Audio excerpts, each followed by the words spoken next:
Hello, hello. Thanks for stopping by my first long-form video. This is exciting. The whole goal of this video is really just to showcase how far we've come from a content perspective to a community perspective, and then also just focusing on things that I've learned both about streaming and about myself in this short time period. So much like I stated in my debut, get comfy everyone, because it's time for another PowerPoint. Yay! Give it up for the June review, everybody. I want to focus on the actual final numbers of the YouTube channel specifically, since that's my main channel from an audience engagement standpoint. Then we're going to go into Yappy Hour. I'm going to talk about things that I learned and things that I need to work on. But first, final numbers. On YouTube at the end of June, we're sitting at 185 subscribers. We have got 75,500 total views, which, if you're curious, would be enough people to sell out SoFi Stadium, the largest capacity stadium in the NFL.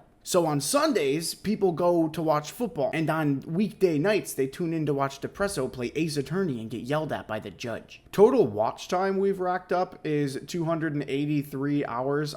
I don't have any fun statistic for that. It seems like a lot. I don't know how many days that is off the top of my head, but it seems like that's a good amount of time. Now's probably a good time to stop and thank everyone who has supported me so far. Whether this video now is your first time ever finding out about me, or if you've been a repeat visitor to my live streams or my shorts content, I really appreciate it. It's been a quicker turnaround than I was expecting, which I think has made staying motivated a lot easier. It's also made the process a lot more fun. It feels very rewarding. And I know these numbers aren't anything huge, but they are something that I'm pretty proud of. Now it's time to touch on things that I learned. And the first thing that I learned is that all in all, I really am just a drop in the bucket. I didn't realize this when I started, but there are so many talented creators that are just starting out like me. Like way more than I thought. So many unique VTuber models, so many unique talents. I found it kind of reassuring, to be honest. It's been a really good source of inspiration, and all the different ideas that I've seen make it really easy to stay motivated, but with so many talented people out there, it does make it a little bit intimidating, if I'm being honest. I've talked about this before, but there's no running from comparing yourself to others when you start something like this, at least not for me, which I think can kind of be a double-edged sword. I think it's great to have creators to look up to and strive to be like. I have a few that I keep in the back of my mind as a source of motivation. But at the same time, on the internet, you are always one click away from someone that is doing better than you. And because of that, sometimes it still kind of feels like I'm constantly losing. And this doesn't come from a jealousy standpoint. This has just made me realize that I really need to focus on myself. And there's probably someone out there who just started their channel yesterday and is looking at me feeling the same intimidation that I feel when I look at someone that's been doing it longer than I have. I wouldn't tell that person that they're losing. I'd tell them they're just starting out. And I think as you find your own niche, this doubt goes away. I've already found myself not comparing myself to others as much as I did when I started. So I really think it's just a time thing, and I'll get more comfortable as I go along. And this next one is a bit of an exaggeration. I know it's not totally true, but man, I feel like algorithms are mostly luck. I get so many shorts recommended to me that focus on hacking the algorithm. Do this for more views at this time on this day to go viral. I don't know, man. The more content I put out, the more I've come to realize just how much of it is out of my control. Some of my shorts that flop the most are the ones that I think will do the best, and my top performing ones are usually the ones I scrape together in 3 minutes comparing Dr. Pepper to Mr. Pibb. Why did that video do numbers? I don't understand. It's also not uncommon that a video does really well on one platform and not so well on another. A video I post on TikTok might do really well, and then I turn around and post that same thing to YouTube Shorts, and it's like a ghost town out there. So I stand by this. I think the best way to grow is to be a version of yourself that you are proud of. There's no point in following trends if you yourself don't believe in the content you'd be making by following that trend, you know? And that brings me to my next point, because everyone wants to grow.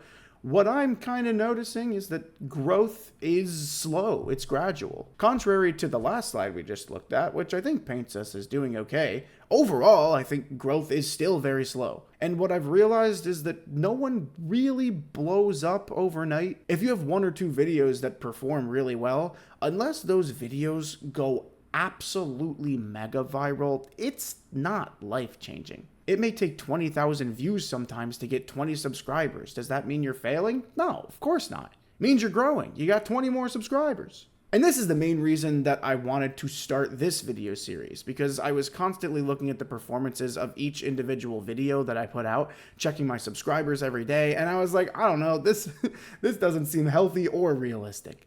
And lastly, I found that my personal IRL bad luck does in fact transition into VTubing as well. I have a friend that told me she thinks I have the worst luck of anyone she's ever met. You want to know how bad my luck is? I have to retake this entire video.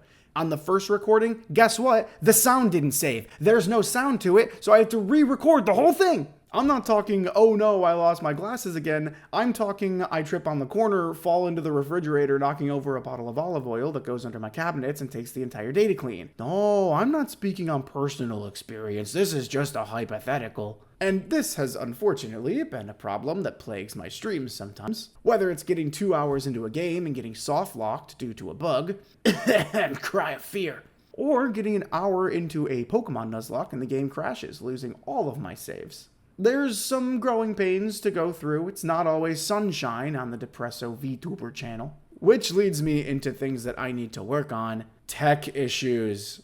Oh my god, I am a liability with this stuff, as we've now discussed. Why doesn't anything work? Why do I film and edit a video only to export it and it doesn't have sound? Why do I record a video and then there's no sound?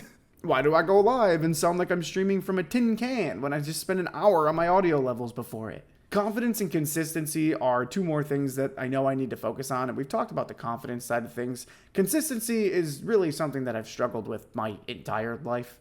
Now, listen, I think I did well in June. I only had to reschedule one stream, I think, and it was because I was sick, so that side of things looks good.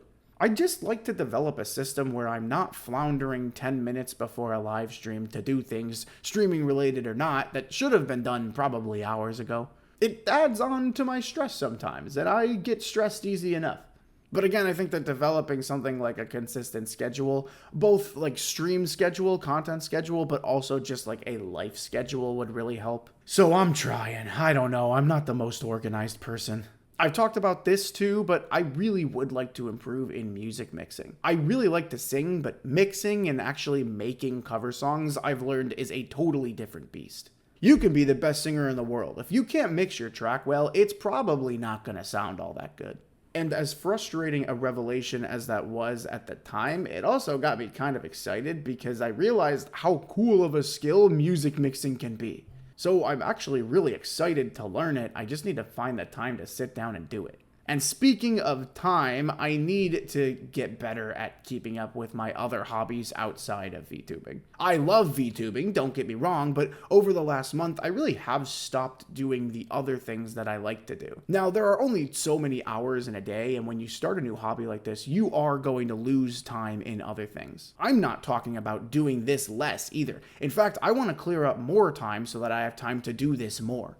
But I know there's a better balance that I can achieve because I don't want to get burned out either. I think a lot of it probably starts with my phone usage. You know, if I post a TikTok, I don't have to then scroll TikTok for an hour. I can go do something else. I can go read a book. And there's nothing wrong with scrolling TikTok. I like scrolling TikTok at night. But there is something to be said about doing it as soon as I wake up in the morning, when that usually ends up being my most productive time period. So it's just stuff like that, reorganizing some things so that I can just get a better grasp on everything. Well, I hope this was interesting to you guys. I'm not exactly sure who's all really gonna want to listen to me ramble about this stuff, but I don't know, I like to yap, man. I like to talk about things that interest me. I'm sorry it's probably a little bit scuffed. I'm recording it for the second time right before leaving for vacation, and I'm going to edit it on a different program than I usually do while I'm on vacation. So thanks for putting up with it. If anything, I hope seeing how well we're doing so far is enough of a repayment to thank you for joining me in this whole thing. It's not much, you might not even care, and at some point I'll find a better way to show my thanks, I'm sure. But for now, I just figured, hey, you know, it'll be nice to be as transparent as possible about things. So whether you're just waking up, hanging out on your lunch break, or settling in after dinner, thanks for stopping by and having a cup of coffee with me, and I'll see you in the next video or stream. See ya!